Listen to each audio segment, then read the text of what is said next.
This program is brought to you by Link TV for educational and non-commercial use only.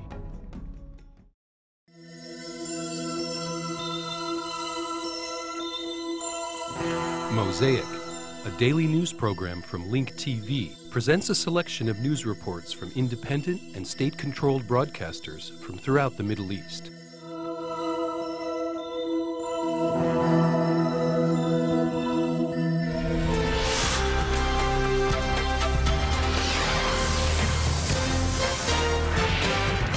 قال حاكم ولاية هلمند الأفغانية أن 21 مدنيا أفغانيا. The governor of the Afghan province of Helmand said that 21 Afghan civilians were killed in an airstrike by foreign forces in the south of the country. However, eyewitnesses said that 40 people were killed. This strike came 2 weeks after nearly 50 Afghan civilians were killed in western and eastern Afghanistan in NATO forces operations, which are led by the United States.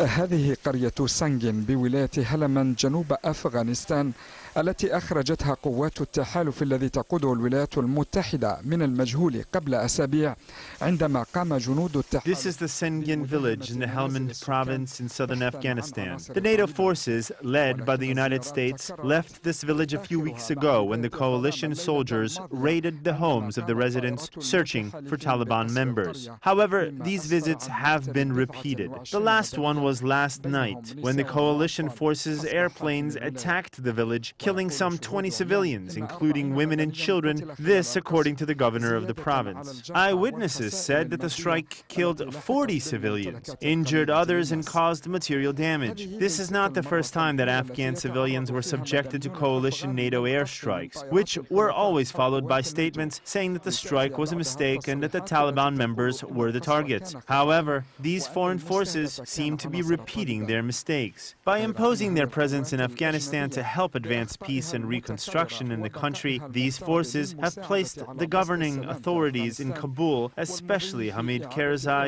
in a very awkward position. The government appears to be unable to do anything. Even Karzai has complained more than once about the killing of Afghan civilians while they were attending a wedding or heading to school or simply while they were sleeping in their homes. سواء خلال إقامتهم أعراسا أو توجه أبنائهم إلى المدارس أو ببساطة وهم نيام في منازلهم.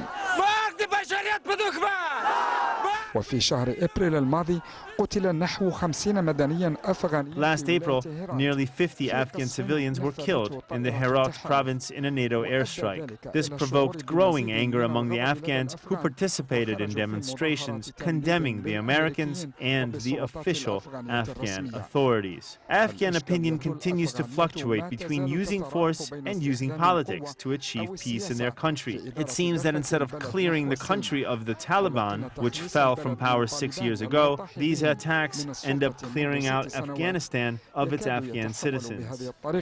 إلى تخليص أفغانستان من الأفغان.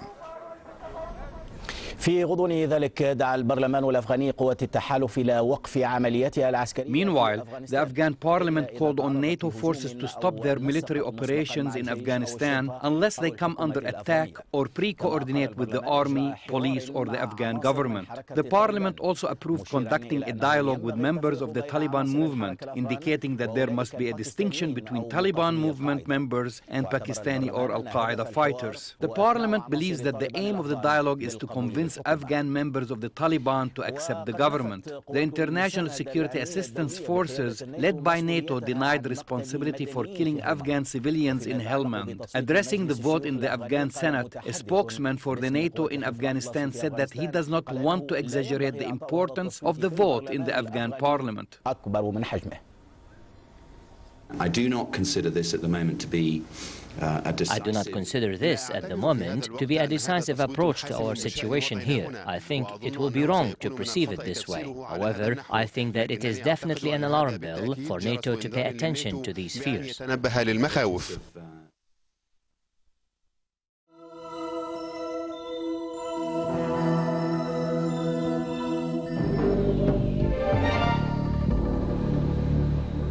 The Sudanese government is facing mounting pressure from the international community due to its role in the Darfur crisis. This news comes after Amnesty International has accused Russia and China of breaching a United Nations arms embargo by supplying weapons to Sudan, which Sudan is accused of using in Darfur. Both Beijing and Moscow have strongly denied the allegations and said that they are committed to the United Nations resolution. In another development, Libya's President Muammar Gaddafi criticized the Saudi-sponsored peace accord signed by Chad and Sudan in Riyadh after Gaddafi met with his Egyptian counterpart Hosni Mubarak to discuss the crisis in Darfur.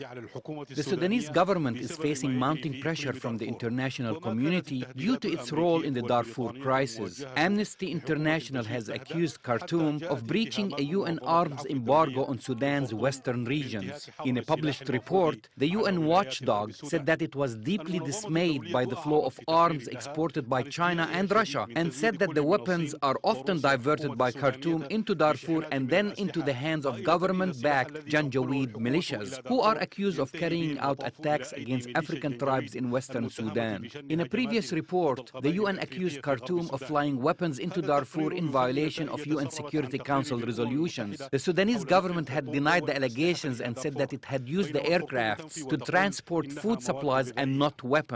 Meanwhile, in New York, the Sudanese ambassador to the UN dismissed the Amnesty International report and described it as baseless. The human rights watchdog urged the UN Security Council to enhance its arms embargo resolution to include all sides in the conflict. It contends that the Sudanese government failed to seek UN approval to move weapons into the region of Darfur. In its report, Amnesty International cited an example where an Mi-24 helicopter belonging to the Sudanese government was observed in the region of Niyala in western Sudan. In addition, Amnesty International showed photos of some Chinese and Russian-made helicopters flying in western Sudan. The report said that the Sudanese government used helicopters that were painted white to resemble UN aircraft to fly weapons into Darfur. However, Khartoum said that it uses white aircraft to transfer Sudanese officials and not weapons. Amnesty International accused several countries, including Saudi Arabia, Kuwait, Russia, and China, of supplying weapons and military equipment to Sudan.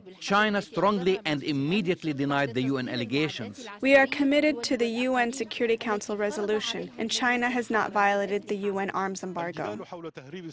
The debate over the smuggling of weapons to Darfur comes amidst a series of political negotiations aimed at finding a solution to the Darfur crisis, which started in February 2003. After a meeting with his Sudanese counterpart, Omar al-Bashir, Egyptian President Hosni Mubarak arrived in Libya to ease up tension between Khartoum and Tripoli. Libyan President Muammar Gaddafi criticized Khartoum after the latter signed a peace accord with N'Djamena in Riyadh. According to observers, a good relationship between Khartoum and Tripoli will reflect positively on the situation in Darfur. Tripoli, which is believed to have influence over rebel movements in Darfur, may be able to convince them to hold talks with Khartoum.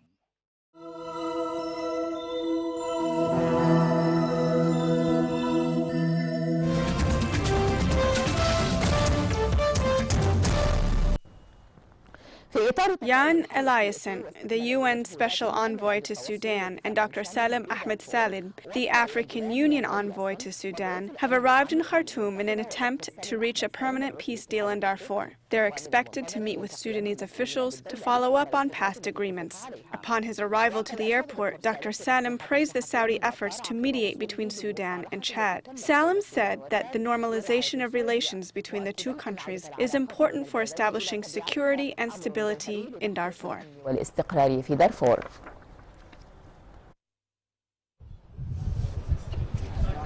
United Nations and African Union envoys to Sudan have visited the country 3 times in 3 months to advance the Darfur peace process. This visit was intended to complete the negotiations that they had started with Sudanese officials and other groups who did not sign on the Abuja peace agreement. You know that both Egypt and... As you know, both Egypt and the Arab League are concerned with what is going on in Darfur. They have been with us since the beginning, and they have been exerting effort to reach a political solution in Darfur. The African Union and the United Nations envoys to Sudan had visited Khartoum in the last week of March. Since then, intensive political and diplomatic efforts have been exerted to reach a political solution. On March 28th, on the sidelines of the Arab League summit in Riyadh, 5 countries met to discuss the situation in Darfur, and they have achieved a major breakthrough. This meeting has paved the way for the Sudanese government's acceptance of the United Nations' second heavy support package that was reached on April 9th. Libya hosted an international summit on the 29th of April, which precipitated in the Tripoli Agreement and made advancing the political process in Darfur a priority. The moment of truth. We are moving closer to the moment of truth. We hope that all involved parties are making serious effort to start the negotiations. We are working effectively with all parties, including the Sudanese government and other parties that did not sign the Abuja peace agreement. We have worked hard, especially in the Tripoli summit, which included representatives from neighboring countries and the UN. Now we are about to start holding meetings with the Sudanese government. We will hold a meeting with Vice President Salva Kiir in Juba. Khartoum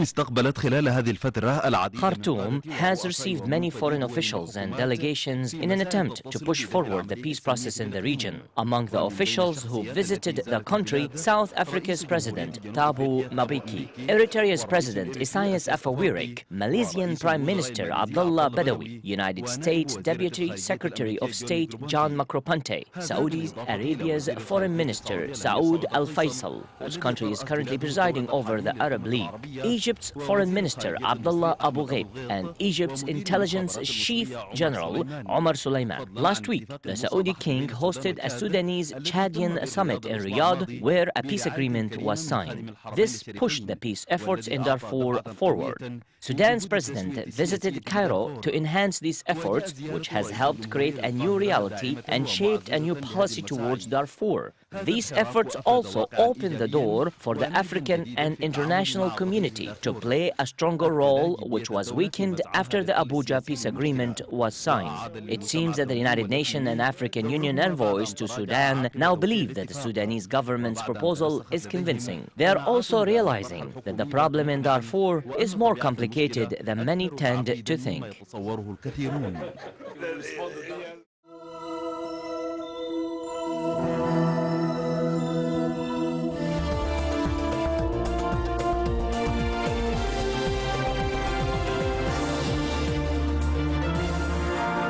There are indications that Gaza is facing an imminent Israeli incursion. Palestinian residents of Beit Lahia near Gaza said that Israeli tanks have passed through the separating fence that surrounds Gaza. However, the occupation authority denied that it plans to carry out military operations in Gaza. In the meantime, the Palestinians are trying to preempt the imminent threat. The Palestinian president, government, and major factions have renewed the conditional ceasefire agreement. President Mahmoud Abbas decided to stay in Gaza to resolve as many problems as possible. We'll leave you with our reporter Zuhair Saqallah in Gaza. There are indications that Israel may use force against Gaza. Some of these indications are illustrated by the Israeli military deployment in the north and the fact that Israeli tanks have passed through the separating fence in the east. As usual, the Israeli pretext is to stop the Palestinian resistance from launching missiles. But the Israeli government also wants to save itself from a political crisis. This made the Palestinians move quickly. The Palestinian president and major factions agreed on a conditional ceasefire with the occupation. There is a Zionist plan to destroy the life of our Palestinian people and attack the resistance. Thus, the fate of the resistance is to defend its people and itself. The Palestinian citizen who is preoccupied with his security and a lack of food due to the financial boycott has a different opinion. Of course, if there is an incursion, then the situation will be much worse.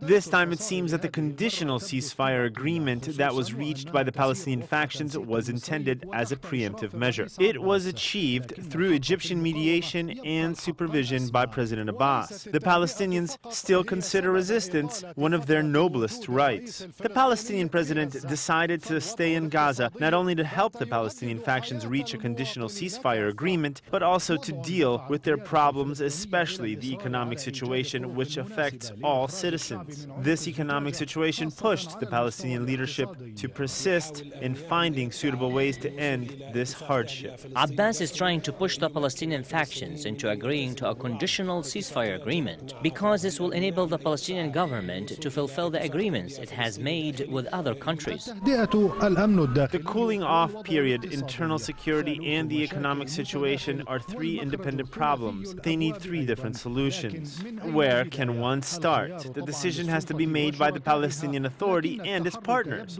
They must act before it is too late. Zuhair Zakala, Dubai TV, Gaza. There's another international development in Gaza. So far, we cannot make comments. We can only analyze the video recording that was sent to British Broadcast Corporation. The tape shows the kidnappers of the BBC journalist Alan Johnston. It also shows Johnston's journalist ID, which was issued by the BBC. A group calls itself Jaish al-Islam claimed credit for the video recording and demanded the release of what it called its war prisoners held in Britain, including Abu Qatada al-Falastini.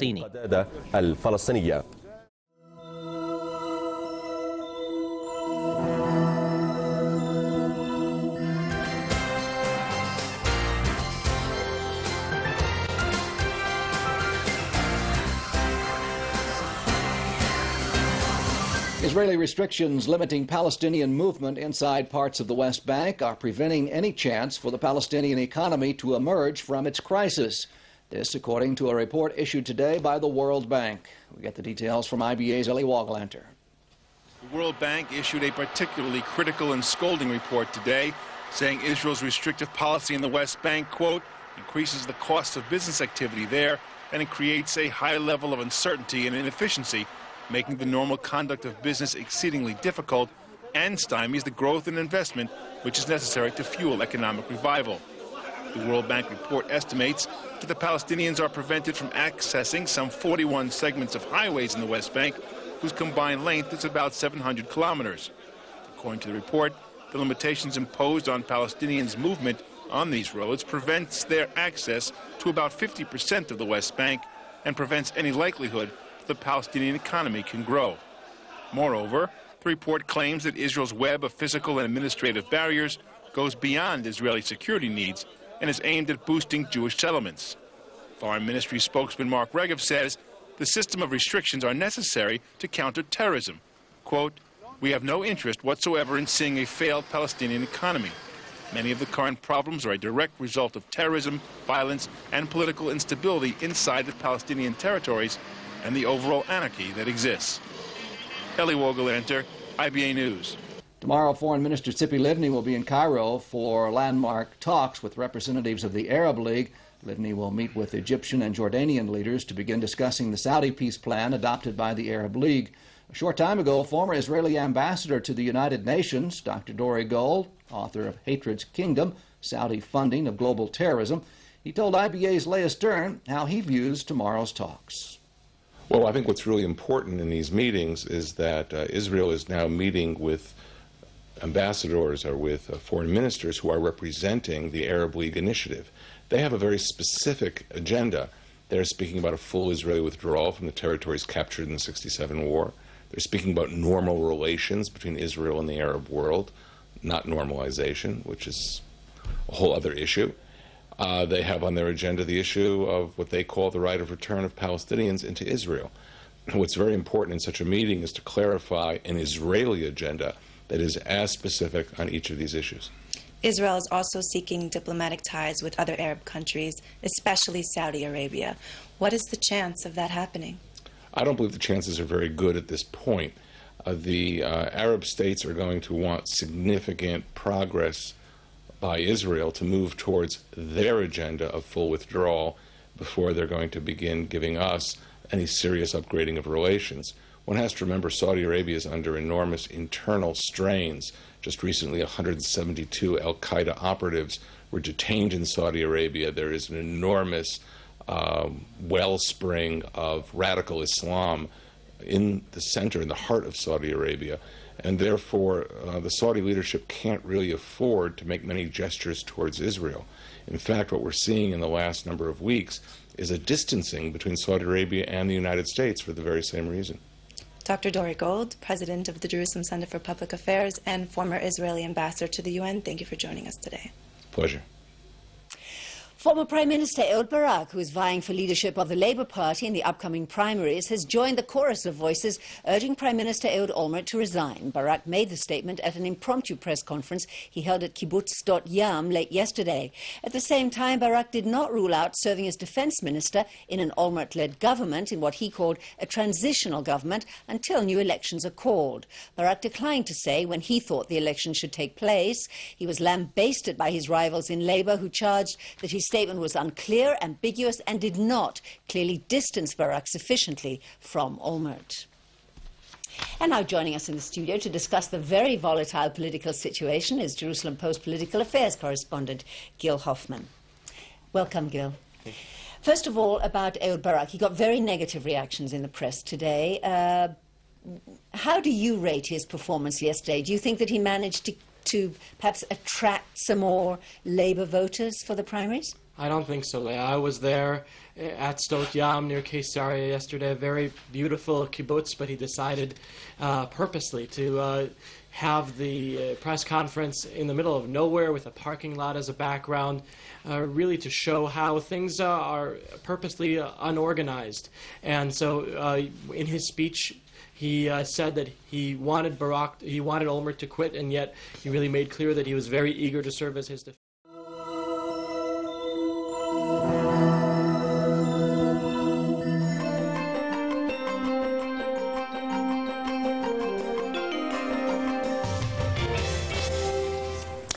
The 6 resigned ministers met yesterday to discuss whether or not they should resume their functions in cabinet. No clear decision has yet been made. Yumna Tayyara has more.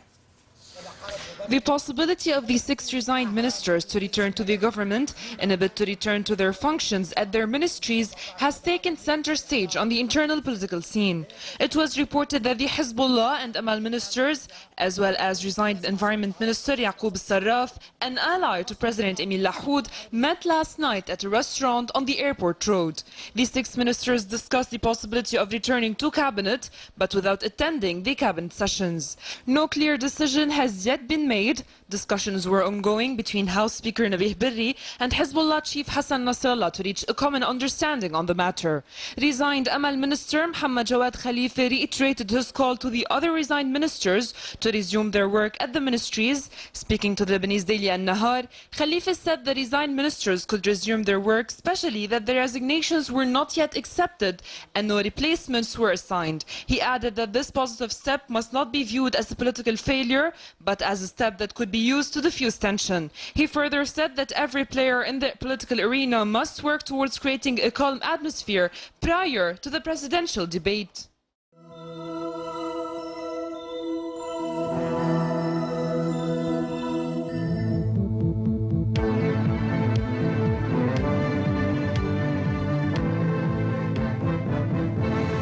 Leader of the Islamic Revolution, Ayatollah Ali Khamenei, says Iranian younger generation is faithful, talented, hopeful, and self-confident. In a meeting with thousands of members of the Students' Islamic Council's Union in Tehran on Wednesday, the leader said at this juncture, when Iranian nation is moving towards the heights of scientific progress and welfare, the Iranian students take the center stage with playing their key role in the country's march towards development.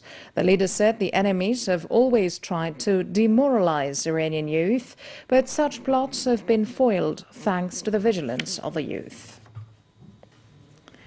Danish Foreign Minister Per Stig Møller says Tehran plays a key role in the Middle East when it comes to solving the regional questions.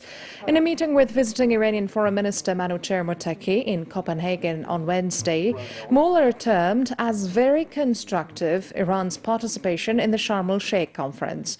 Danish Foreign Minister also expressed satisfaction over expansion of cooperation among Iranian and Danish companies and called for the enhancement of such cooperation.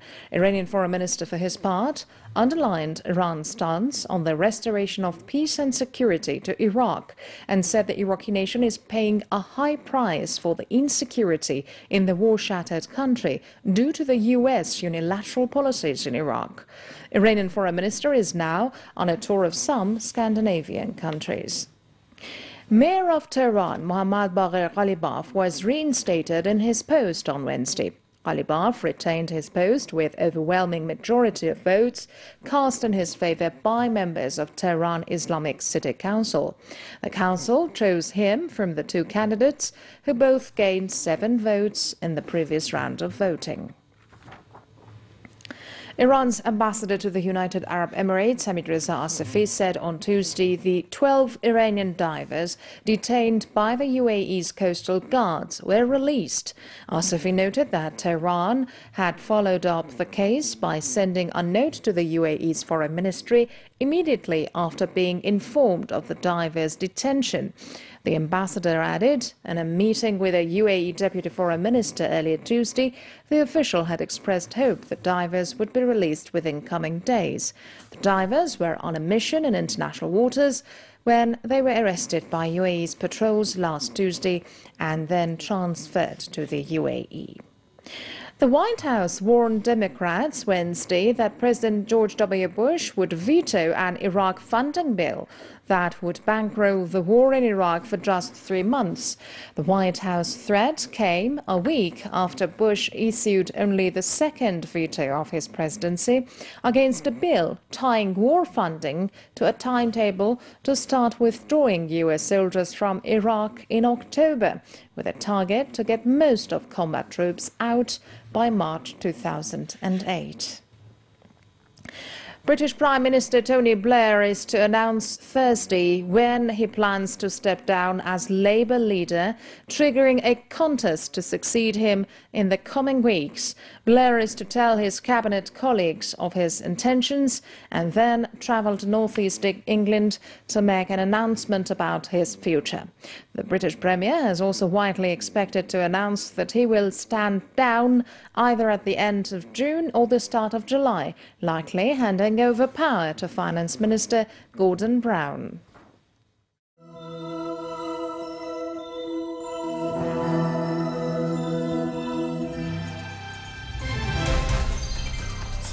Palestinian Prime Minister Ismail Haniyeh has urged visiting European Union parliamentarians to lift a year-old crippling financial embargo during talks in Gaza City. Premier Haniyeh welcomed the visit by an EU Parliament delegation for relations with the Palestinian Legislative Council, expressing hope it will help end the suffering of the Palestinian people. The government is making an effort through ministers meeting the international community. The answers we are receiving are positive answers, but we are still in need of a strong launching. I consider this visit by the EU parliamentarians as a symbolic visit, but a true step forward in the efforts to break the siege imposed on the Palestinian government and its people. The EU delegation was led by Cyprus member of the European Parliament, Kyriakos Trianata-Philides, who told reporters he also believed that the financial embargo should be lifted. The opinion that this financial embargo should be lifted and that aid should start again flowing through the Ministry of Finance of this unity government. This opportunity which is being offered at this particular time, the opportunity of having a government of national unity, which is a great achievement, should not be missed. That the European Parliament, the European Commission and the Council should take this opportunity and make the most of it in order to promote peace. The views expressed on Mosaic are those of the participating broadcasters, not Link TV or its sponsors. Please visit linktv.org/Mosaic for more information about these broadcasters or to view previous Mosaic programs, obtain program transcripts, or receive the weekly Mosaic Intelligence Report. Mosaic is made possible by a grant from the William and Flora Hewlett Foundation. Additional support is provided by the Firedoll Foundation, the Otto Haas Charitable Trust, and by committed Link TV viewers like you. If you value this program, please send your tax-deductible contribution to Link TV, either through the website or the mailing address listed on your screen.